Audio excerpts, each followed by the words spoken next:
এখন অ্যাম্বুলেন্সের ডাক দেবো।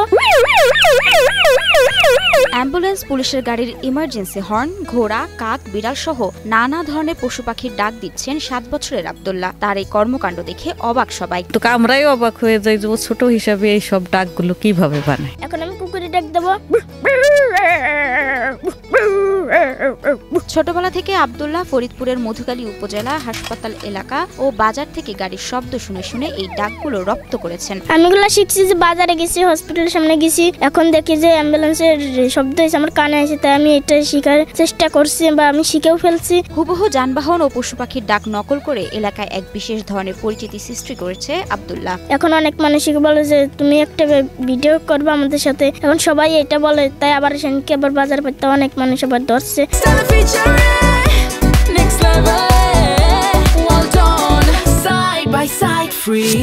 শুধু গাড়ির হর্ন ও পশু পাখির ডাকই নয়, খুব দ্রুত সময়ের মধ্যে বড় বড় গাছে উঠে যেতে পারে এই বিস্ময় বালক। আমি এই ডাক শিকার পাশাপাশি আমি নারকেল গাছ, সুপারি গাছে অনেক দূরত্ব উঠতে পারি, 2-3 মিনিটের ভিতরে আমি উঠে যাই অনেক তাড়াতাড়ি। ভবিষ্যতে আব্দুল্লাহর ইচ্ছে আস্তে আস্তে ট্রেন, বিমান সহ কঠিন কঠিন শব্দগুলো রপ্ত করবেন তিনি। কোন বিমানের ডাক, আবার অনেক কঠিন কঠিন ডাক, আবার যে অনেক পদের ডাক আছে ওইটা আমি শিখার চেষ্টা করতেছি। ট্রেন বা ট্রাক বা অনেক কিছুর তো ডাক আছে বাংলাদেশে, ওই সব জিনিসের শিখার চেষ্টা করতেছি। এদিকে আব্দুল্লাহর এই অবাক করা বিভিন্ন ডাক শুনতে এখন পাড়া প্রতিবেশী সহ দূর দূরান্ত থেকে ছুটে আসছেন মানুষজন। আব্দুল্লাহ ছোট মানুষ হিসাবে এই ডাকগুলো কোথা থেকে কিভাবে ম্যানেজ করে বলে, অবাক হওয়ার কারণ ছোট হিসাবে অনেক সুন্দর সুন্দর ডাক পরিচালনা করতে পারে।